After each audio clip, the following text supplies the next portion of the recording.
New Thought Media Network. We are a global broadcast network of positive music, media, and entertainment, inspiring humanity's evolution along the journey of enlightenment and creating a world of love, peace, empowerment, and prosperity for all. New Thought Media Network. Positively inspiring.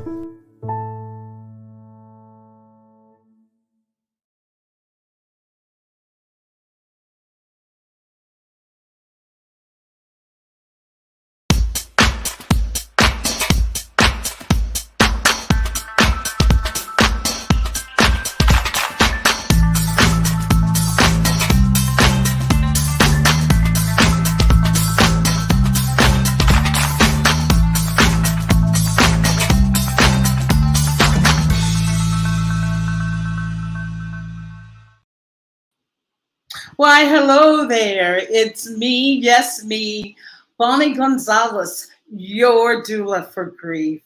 Good afternoon, good morning, whatever time you've tuned in. I hope you're having a wonderful time. So I just want to thank you for joining me today. And if you are returning, oh, what fun we can have, what delicious conversations we can delve into. And if this is your first time, welcome, welcome, welcome. And I want you to know that you have come to the right place to start your journey of recovering from grief. And what I want you to do is really make this hour yours. Be a part of the conversation, the dialogue. Drop a comment in the comment box or a question. Would just be so happy to hear from you. So back to me. My name again is Bonnie Gonzalez, and I am a registered nurse. I am a grief coach. I'm a religious science practitioner. And I am a licensed soul collage facilitator. And with all that said, I'm still human right here with you on the planet. And if you're wondering, what is this all about? Your doula for grief. My whole agenda here is to move the needle on talking about grief. I want to bring grief out of the shadows where it's been hiding and lurking and asking for permission to come out. I want to bring grief out of those shadows, bring it out and put it right smack dab in the middle of our lives. And you know why I want to do that? It's because in our culture, and no beating anybody up, no blame, no shame, just observation. But in our culture, we do not discuss grief. Someone said, what did they say? Oh, there's that term, toxic positivity. Everything's got to be happy and upbeat and joyous. And believe me, I am the first to join you in saying, yes, my desire in life is to be happy and to be upbeat and to be joyous. But I know that by not dealing with emotions that come up that are less than joyous or happy, or let's just use the word sad, depressing, oh, I don't want to go there kind of feelings. If I don't deal with those, and if I'm keeping those suppressed and not feeling that, I am also suppressing the joy that I want to experience, the happiness that I want to experience. So both are equally important. And grief is just another emotion, a vital part of life. It's a vital part of life. So by trying to suppress what doesn't feel good, you also block what does feel good. And I know that we all know that term, what you resist persists. It does not go away.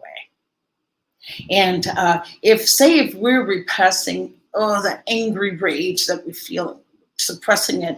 We're just so angry about, life and what's happened to us. And we're keeping that tamped down. Okay, can't express that rage.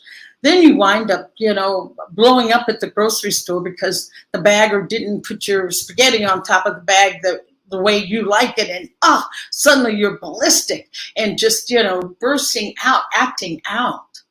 That those emotions are going to come out. So why not? Why not give them a space and a place to be? And that's what I say, the emotions of grief. But let me define grief for you. First, by saying that grief is caused by loss. And loss is just defined as any event, expected or unexpected, that changes your life in a way that you can't go back to the way it was before. That's a loss. And that happens, yes, of course, that happens with death, the big mother of all, the big reckoning force of all. Yet death is the prime, the top example. But we also have, what about that friendship that suddenly changed and was no longer, best buddies the way you used to be? That's a loss. What about a geographical move? That, I'm telling you, if I've experienced, that is definitely a big loss. Geographical moves. What about health? Health changes or unexpected surgeries. How about a car accident that leaves you really severely injured? I mean, the list goes on.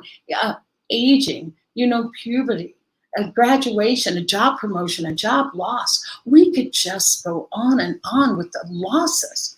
And so in turn, it's those losses that puts us into grief.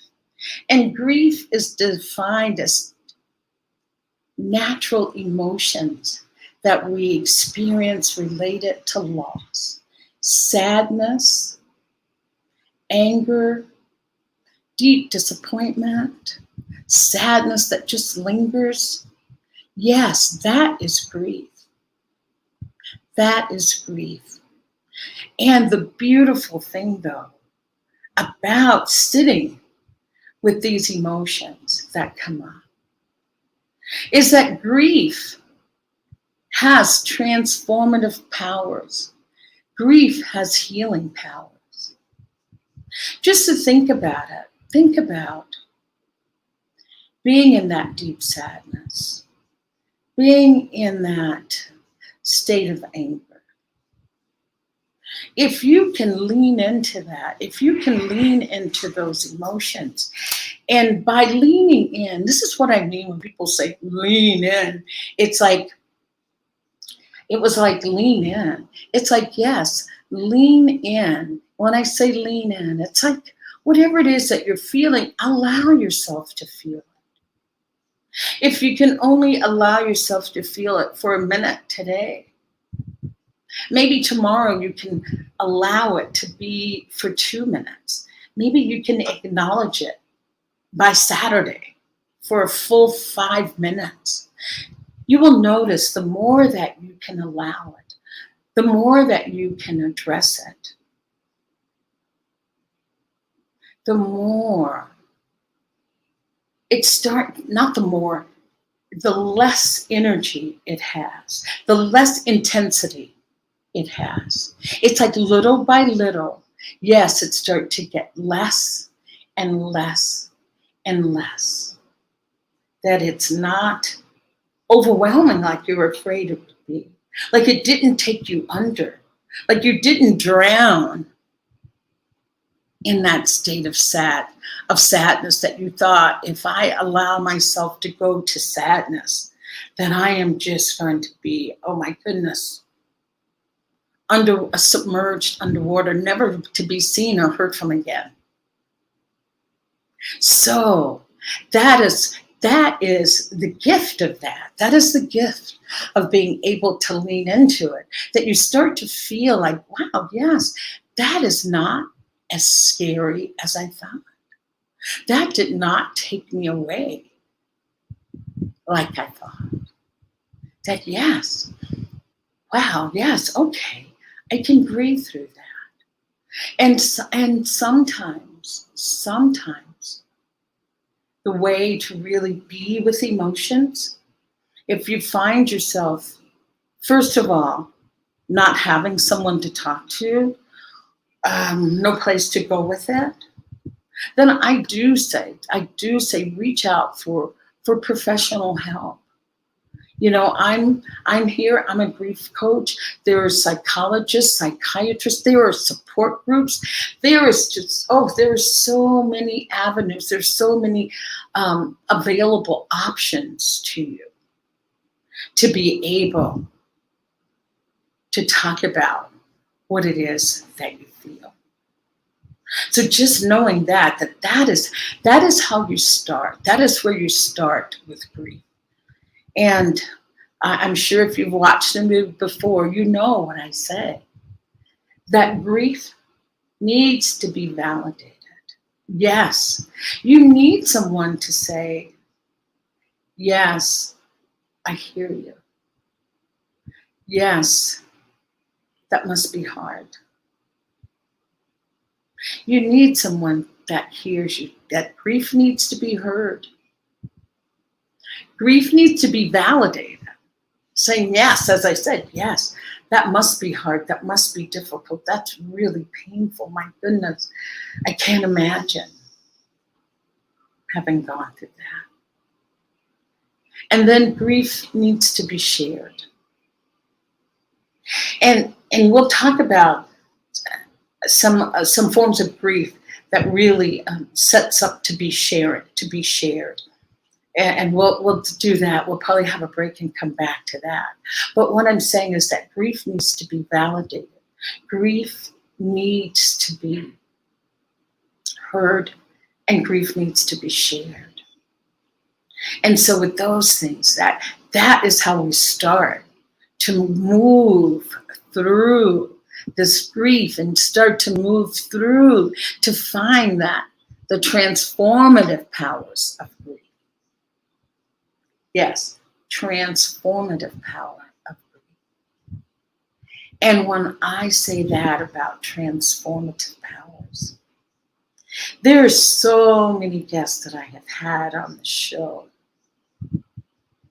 that will share, will validate this. That once you move through grief, you come out on the other side. You are truly, truly a changed person. Some people have just these marvelous gifts and talents that they unearthed because of the grief. You know, grief has that ability to get your attention like nothing else in life can. Grief gets your attention. It just grabs me like Bonnie by the shoulder. What is it that you're going to do now? Now that this has happened, Bonnie, what are you going to do? Where do you want to go? What do you want to be? The only thing I can think about sometimes is when I'm in the middle of my own grief and grieving. It's like when it gets my attention and it's like, Bonnie, what do you want? It's like, grief, I want you to go away. That's what I want. Get lost. Come back another day. Pick on somebody else. But I know with my own experience of moving through grief that when it comes, it really does get my attention. For example, and I won't get too personal, but just some things. Mother's Day. Did we just talk about? We talked about Mother's Day last week, and it is, for me and for so many people, a truly, truly bittersweet day. Bittersweet day.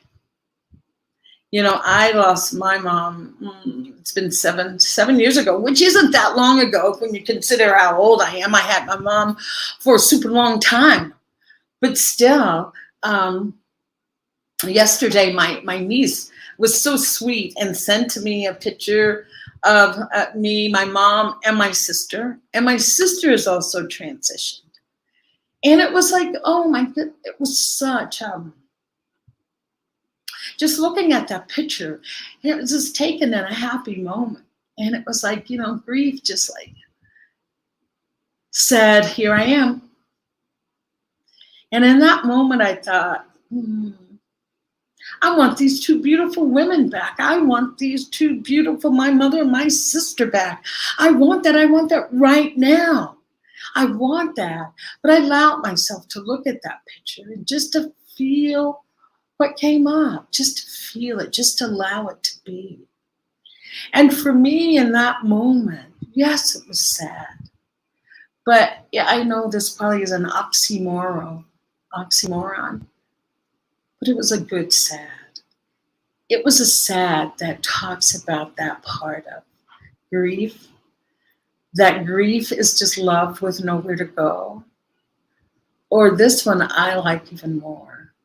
Grief is just love persevering. I got to just lean into that sweet grief, looking at that picture, remembering the day, the time, the moment that the picture was snapped.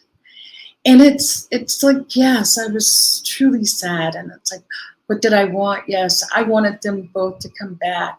Yes, I wanted the sad feeling of grief to go away. But I just allowed myself to love on the grief, to love on the grief, to say, yes, this is just love persevering. And after I, had those moments and just looked at that picture, I thought, what is it that I want? I want joy in my life. Today, I choose to be in joy. After looking at that picture when I woke up this morning, it was like, yeah, today I am choosing joy. Today I am choosing to be in joy of the beautiful sky, the sun, the wind caressing my skin. Yes, that all is right in this moment. All is right in the world. So that is one of those times that grief was transformative for me to say, what do you want in life? And so with the picture of those two beautiful women, my sister and my mom, I live in joy every day for them. I'm living in joy every day for them. And as I said, if you don't have someone that you can talk to about this, then reach out for help. But even before that, reaching out for help and professional help, sometimes we say, oh, I don't have anybody to talk to. I don't have anybody that I can take this to. But just, take inventory for a minute. Take inventory of your friends, who's there. We are very social creatures. We are very communal. And the only thing that we really want, and I know I can say this with deep conviction, that we want to help each other. And, it's unfortunate. Again, no blame, no shame, but that we live in this culture that says we need to be strong. We need to be independent. We need to be able to just, what is that? Keep a stiff upper lip and, move forward. And it is time to debunk that false assumption. No, we are communal creatures. We are social creatures. We need each other. We need each other. And Wayne, I see that you're here and you're welcomed here. Oh, this makes me think of a song. Is that I can't remember who it's by, but Divine Holy Spirit, you're welcome here. Well, Divine Wayne, you're welcome here. And Wayne is saying howdy from Calgary. And I bet that is Calgary, Canada. Wayne, well, you must come down here in Jalisco, Mexico. That's where I'm located. We have tons of Canadians, you know, the snowbirds that come down for the winter, but they're all coming back to you, Wayne, so look out. I also want to say, Wayne says, come over to the dark side. We have cookies. Oh, well, we have even a ton of cookies on the bright side. Thank you, Wayne. I don't know what I said that allowed the bah humbug, but I appreciate bah humbug. Wayne also says, may the night sky touch your soul. Oh, Wayne, yeah, thank you for that. I'm just really kind of feeling into that. May the night sky touch your soul. And I see we have a future guest that is saying hi, Bonnie, and that is Shay Davis. And Shay, I don't remember. I wanted to say you're from Canada, but I think you're from the West Coast of the U.S. I'm not sure. I met beautiful Shay on Saturday, and she's going to come on. So we'll have her on in a few weeks to come on and share her insights on grief. And we have a guest. Oh, she's from Colorado. I'm sorry, Shay. I had you a little bit further. Well, maybe you should. Hey, maybe I'm psychic and I'm predicting that there will be a move to the West Coast. But anyway, Shay is in Colorado. So welcome from Colorado. So let me just make this announcement that we do have a guest, but unfortunately, she's been having some technical difficulties with getting on because she's a beautiful, bright light, a beautiful soul, and her name is Arnette Cox. And I really hope that she can get on because our topic or theme with Arnette was really about moving from grief to joy while experiencing health challenges. And she has a beautiful story to share with us today. And I'm one of those people, yes, I believe in Mercury retrograde, and I know it was supposed to go direct today, but I think we're still under the shadow of that. But if not, if we can't get her on, we will just talk about collective grief, because I feel that we all share that collective grief, you know, where one thing happens and then something else happens, you know, unfortunate, someone's, you know, cousin died. 2 weeks later, another person, close friend dies, or there's a natural disaster that happens. That's collective grief. So how do you get back up after having those kinds of punches? You know, I would be so remiss if I said to you that this grief and grieving was easy. It is not. I am here to share that with you. It is not easy. And that's why I want to talk about it, so that collectively we can talk about this and share it and make it a little bit easier. I just truly, truly believe and know deep in my whole being that you cannot do grief alone. You cannot do grief alone. You need others. And I was listening to a speaker from Senegal in Africa, and she was so beautiful in her sharing culturally how they deal with grief. And she says if in their village, if someone has a death in the family, we'll just use death because everybody can relate to that, or death or some other natural disaster. She said in their culture, they would not say, oh, you know, Bonnie is grieving, or, you know, Wayne is in grief, or Shay is in grief. She says that what they say is grief has found us. Grief has found us. because there is that interconnectedness that we talk about, here in New Thought, at Science of Mind, that we're all connected, all interconnected, connected to the one. And that's the way they feel. There is that sense of wholeness and completeness. There is no them and those and they. It is us. And they say that grief has found us. And the village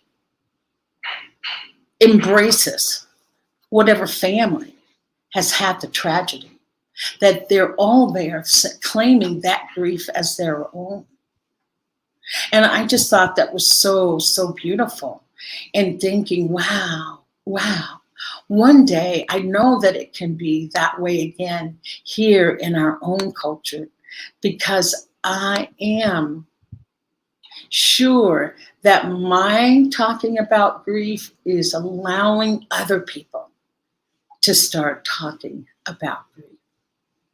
And so with that, I am going to take a break, and I will check in with Joe to see if our guest is backstage. And if she's not, I know Spirit's got something wonderful cooked up for us. So anyway, come back and we'll either have our guest or we'll do collective grief. I'll see you in a few. Thank you. Thank you, Joe.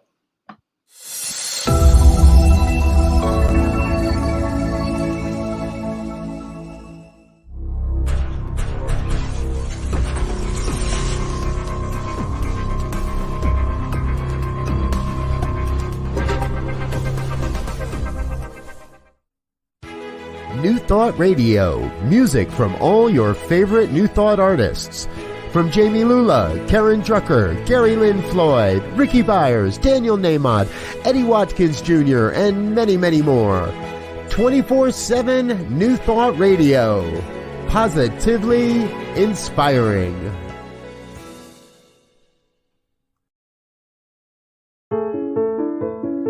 New Thought Media Network.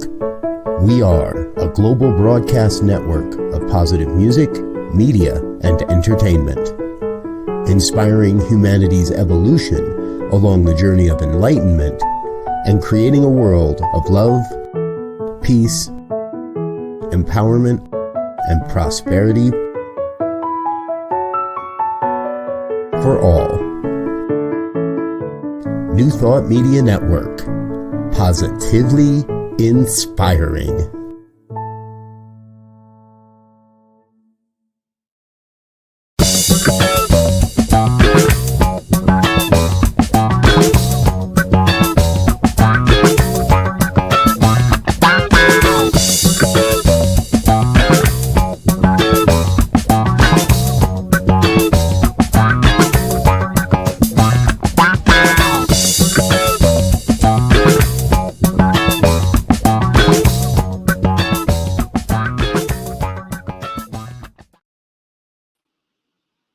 Hello, it's me. I don't have my guest just yet, so I am just sending my guest well wishes and thanking her for her big yes.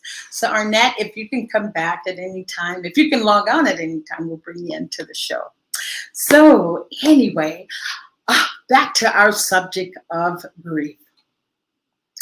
I wanted to say that first of all, I said we'd talk about collective grief. And cumulative grief. Well, there's so many different forms of grief. Let me put it that way first.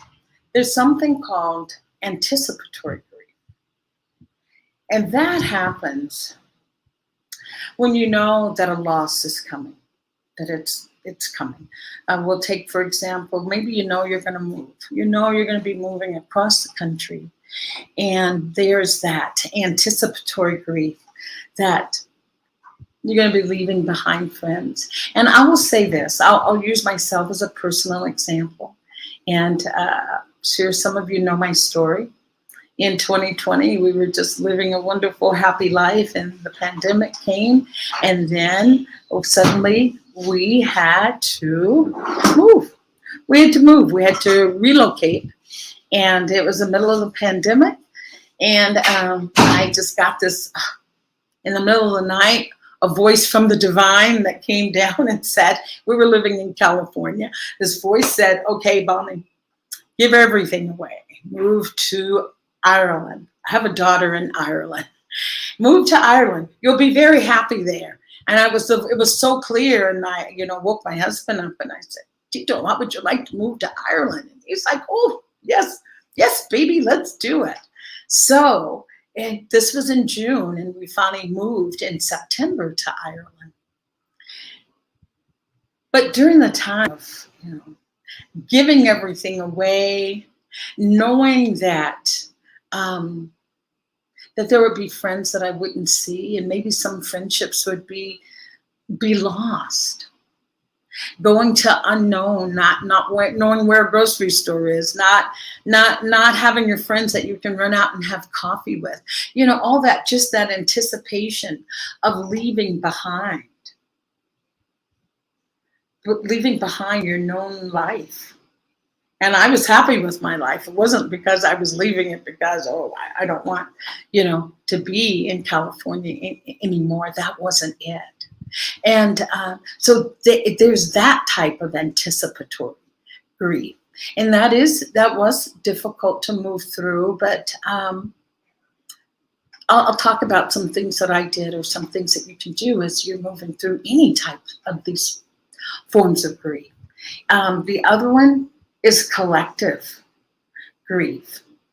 And collective grief is when we're all suffering the same loss.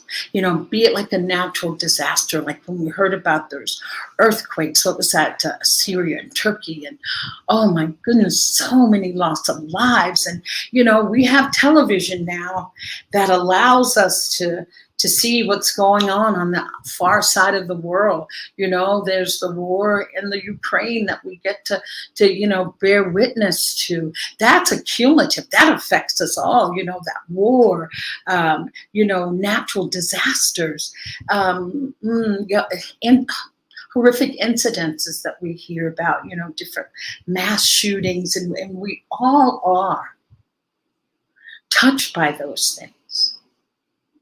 That is a collective grief. And that's when, and there's a part of that type of grief that has this positivity to it. The positivity part of the healing aspect is that because we're all so touched by that, we get to talk about it. You can be in the grocery store and say, oh my goodness, that, the war in Ukraine, yeah, my heart hurts. Oh, yes, I have, relatives in that part of the country. Or yes, I was supposed to travel to that part of the country and I can't go. We get that opportunity to do exactly what healing from grief requires. That is the part of talking about it, sharing it, and validating it. So that type of grief, the collective, where we're all involved, allows us to really have dialogue, to be in communication with each other, and helping each other to move through that. The other aspect, another form of grief that we can have, is that cumulative. And that's what I talked about a little bit before. I said, you keep getting punched. You keep getting like one loss after another loss. And it's like, oh my goodness, how many losses? How much more of this can I take? It's like that for so many people is a truth. So many people, it's a truth for, because think about when we had the pandemic, that could be quote unquote a collective. Yes, we all experience that. We all experience that collective grief. So taking it on a cumulative level, that yes, first you experience the pandemic. And if you're like me, then you experience a big lifestyle change. And then maybe adding on to that, some health challenges. It's like, wow, I am just getting punched left and right. And for those of you, or those of us that have a spiritual practice, I want you to not, what is the word? Do a spiritual bypass, meaning wrapping it up and putting a pretty bow on it.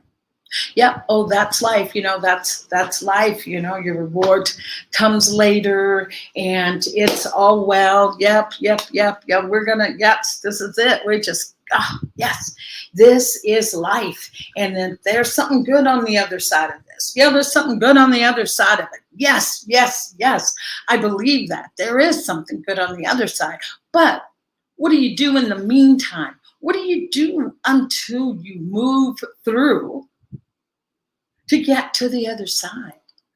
What do you do?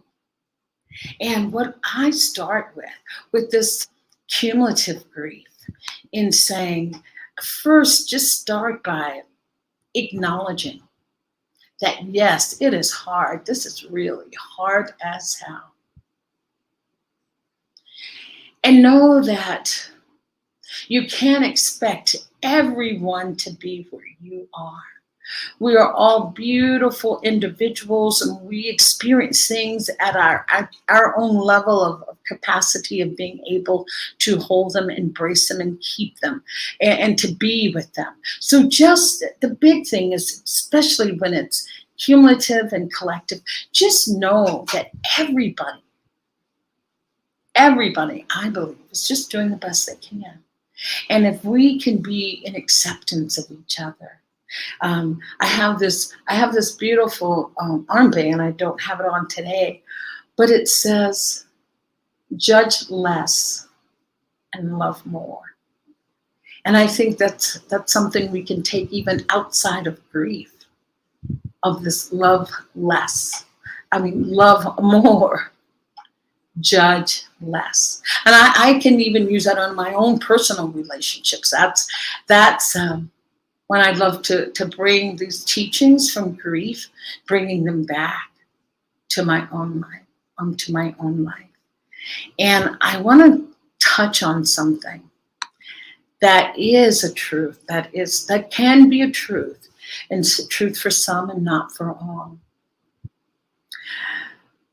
Sometimes when we're in these clutches of grief and it's holding you so tight, you're like, what can I do? My gosh, I don't know what else to do.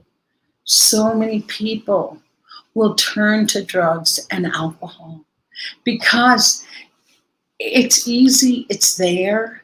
You may even get, what's that expression? Drown your sorrows and troubles with alcohol. Drown them like drinking, like until it's numb.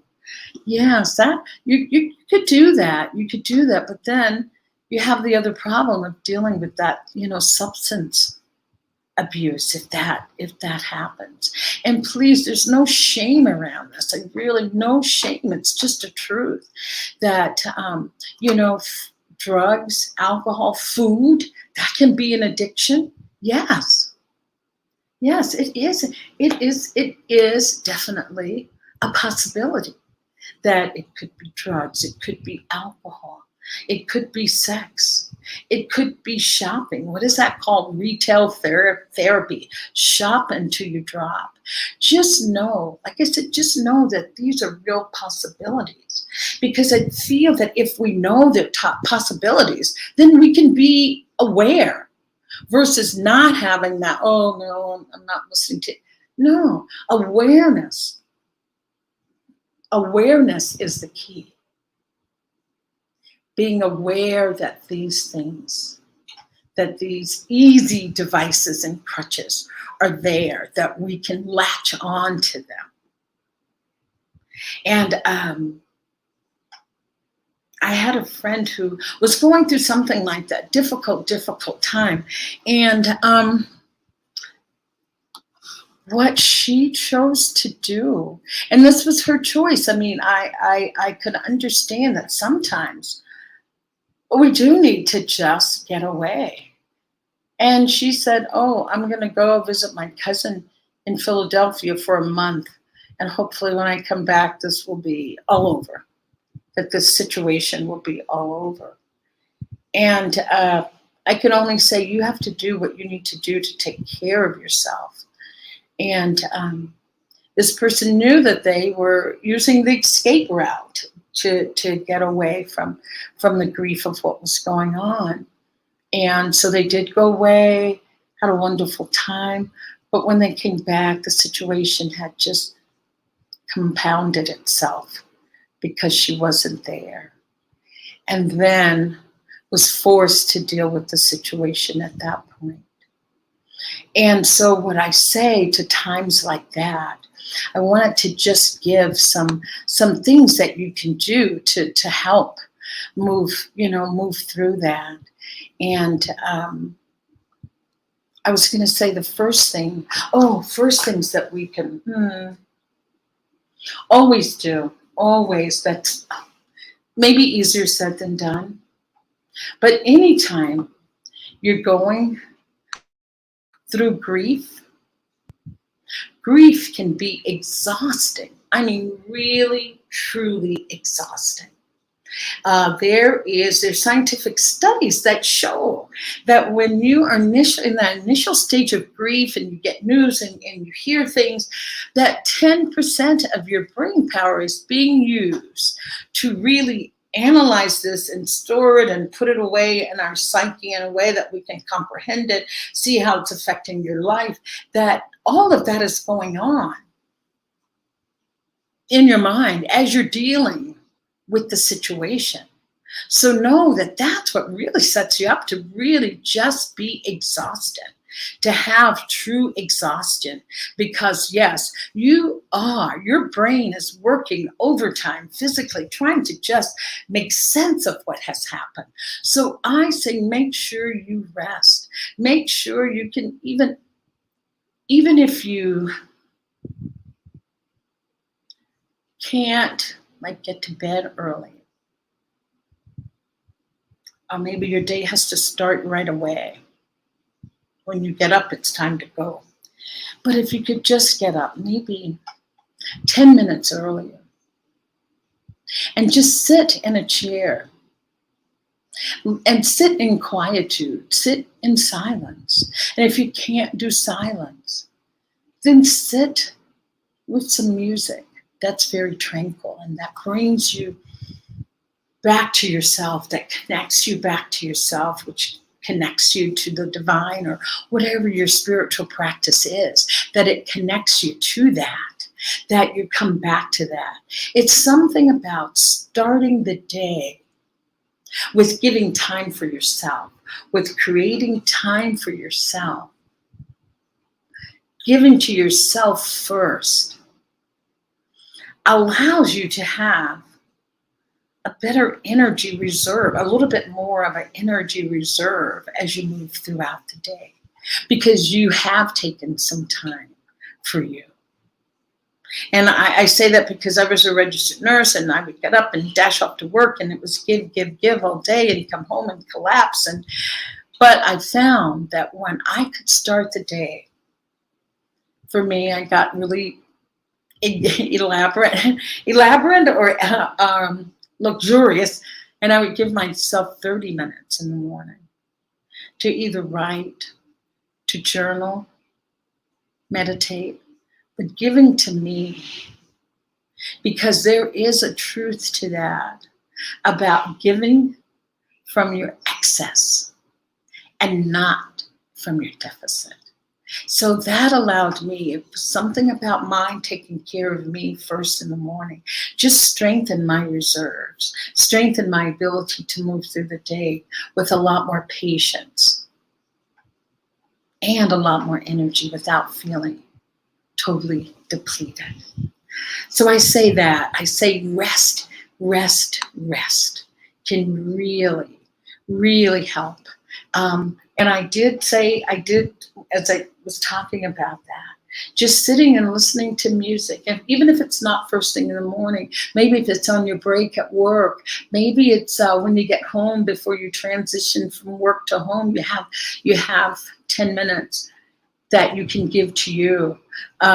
I used to feel driving home from work was my transition, my time to empty my head from all that had happened at work until I could get home. And then I had a fresh start when I got home, if I had that time to decompress a little bit. And this other one, let's see how we can navigate this one, because we are all, I better keep it in the eye. I can be a technology junkie.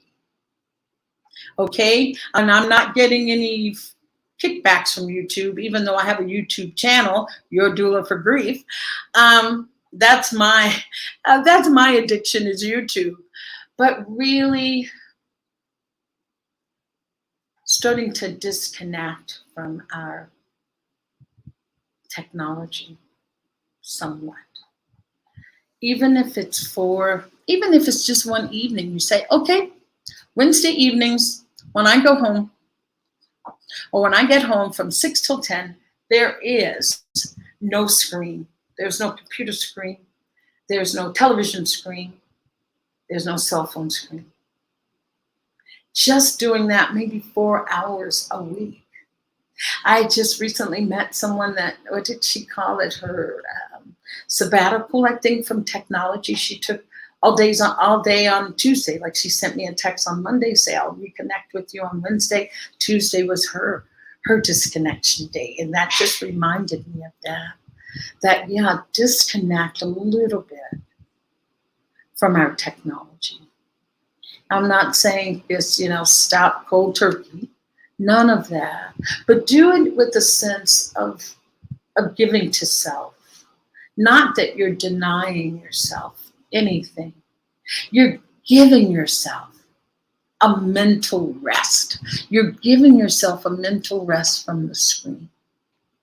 Do that. You can try reading a book during that time. Listen to me telling you what to do. We're all adults. You can read a book. You can go for a walk. You can, did I say call a friend? Oh, I said no phone. So no calling. So just find time for you. Make that time your time.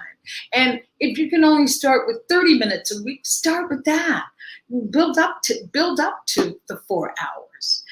Do it over a period of time. And then, document what happens. Document what happens when you do this, when you disconnect. What are some of the things that came up? What did you see? Who did you bump into on the street because you weren't looking at your phone? So that is one thing that you can do. As you move through this, I call it sucker punched by grief, when it's just really there. And take a walk. I know lots of people love to garden. That can just be a really healing and meditative time when you're in the dirt, hands in Mother Earth's bosom, the bosom of Mother Earth. So that definitely can be something that you do. And I want to come back to this. This is about, I see we have Bethany. And Bethany she's sharing with us what she does. A few hours before bedtime, I turn off the computer and read and meditate and just enjoy being myself. Contemplation is actually a fun process. Oh, Bethany, thank you for that.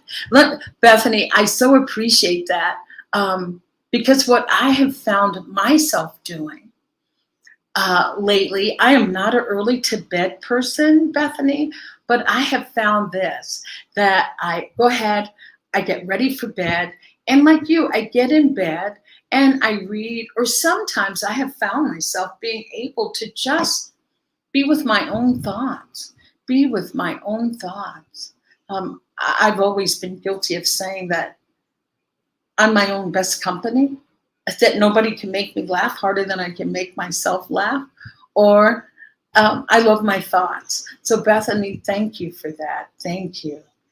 And I wanted to, from Bethany's point of view, getting in bed and contemplation. Yeah, sometimes there's finding books that really speak to you. And I love books that will give you just a short passage of something. For instance, I'm not promoting this book, but it's just that it's short. Like if you can, I have something open, so let me say. This is a little book, and I love it because you can open it to just any page, and it's really short. Like this page, it says, oh, wow. It's so funny how you always pick up just what you need. But this one is about, it says mourning you, but it's the morning of MOURING, mourning you. You have lost a beloved. And it's just really short. It says, at least that is how it feels to you. In reality, your beloved lives on. Death is but a portal to a new and expanded life. Life survives death. You can make contact with those who have passed beyond. Take pen in hand, address a loving note to your beloved. Listen for a reply. Loving words will come to you. Your beloved loves you still. Oh my gosh, this is, I'll just tell you, it's by Julia Cameron. I love her. She did The Artist's Way, and it's called Life Lessons. And it says 125 prayers and meditations. So, when we talk about reading, some people think it's got to be an entire novel, but just pick up something quick like this, and it's something to contemplate. And she gave a great exercise there of writing a letter to your loved one and to listen for the response. And Bethany is letting me know that I am very welcome. Love and blessings, dear. Thank you so much for sharing, Bethany. I so appreciate that. And my last bit of advice that I'd like to offer when you're moving through this cumulative grief that is just piling up and heavy, and you can do those with any time. Any of this can be used at any time, during any stage or form of grief. I am just using cumulative grief today as a theme, since my guest, we'll have to reschedule her and get her back, because I know you're gonna love her story. But the last one that I want to go over with you is a ritual. Rituals are very, very powerful. Rituals, you can create your own ritual, whatever it is that you want to do. For whatever the loss is, you can create a ritual. And a ritual can be as simple as ringing a bell and lighting a candle and offering a prayer,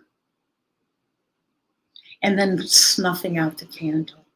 A ritual can be as elaborate as you want it to be. It could be, you can start maybe with, as I said, lighting a candle.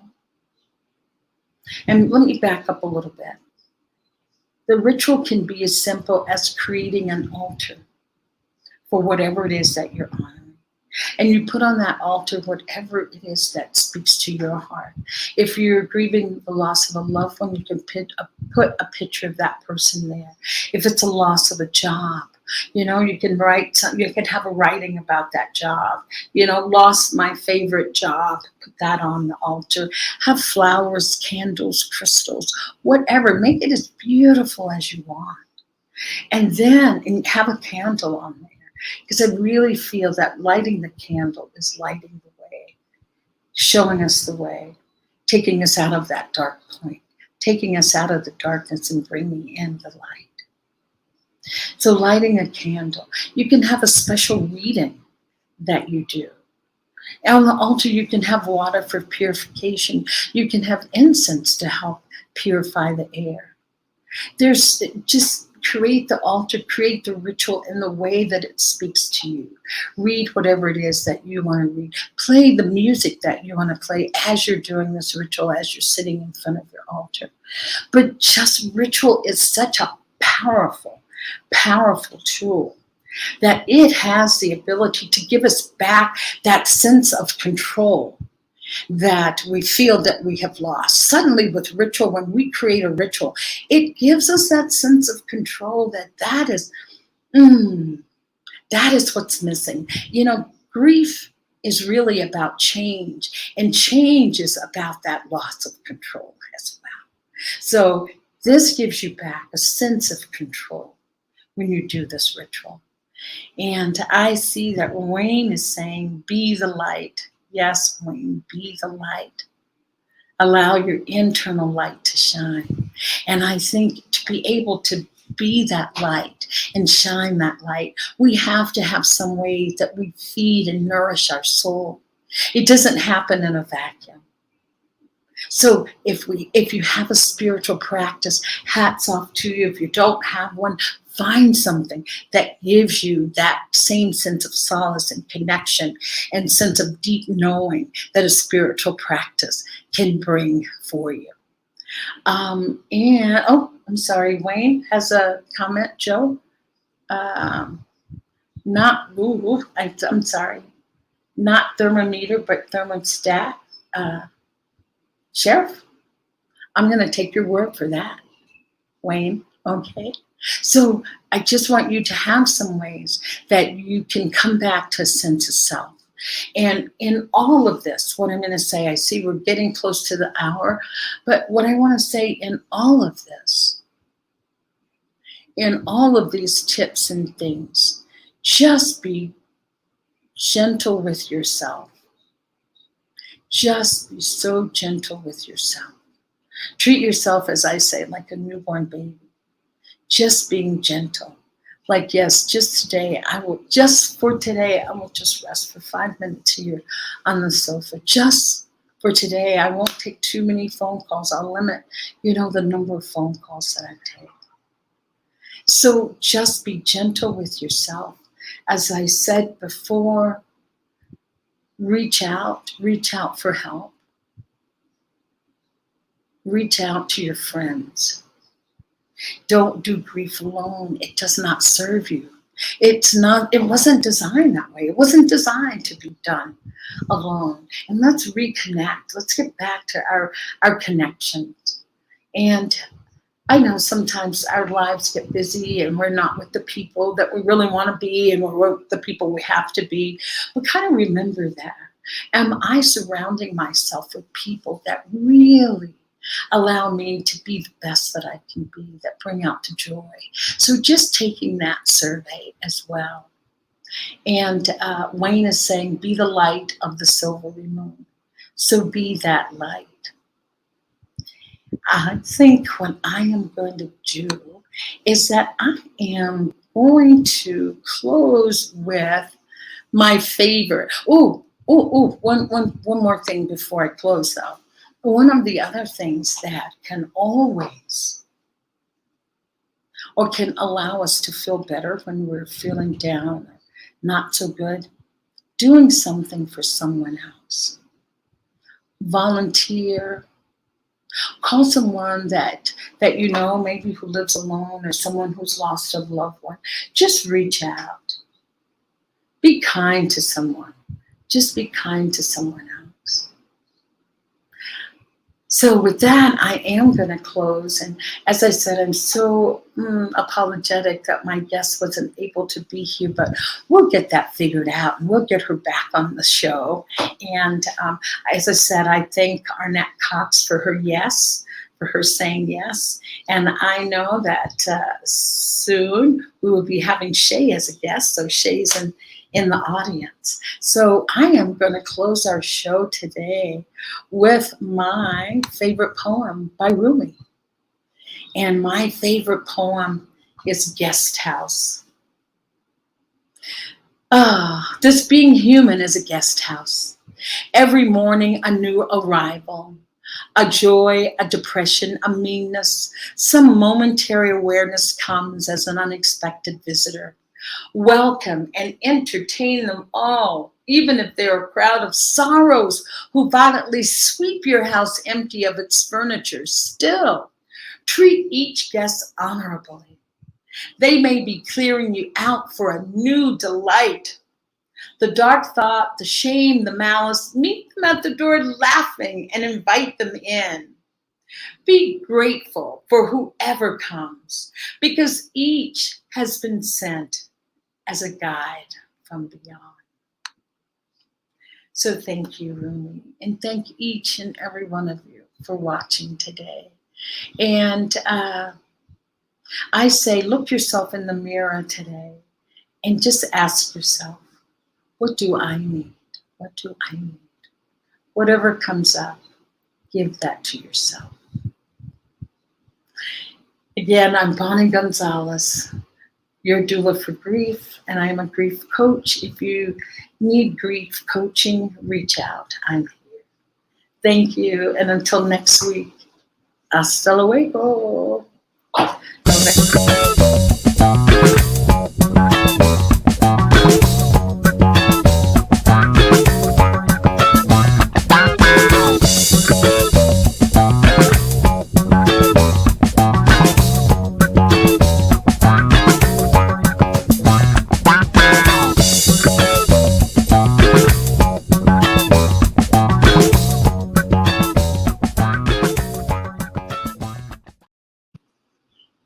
Mm.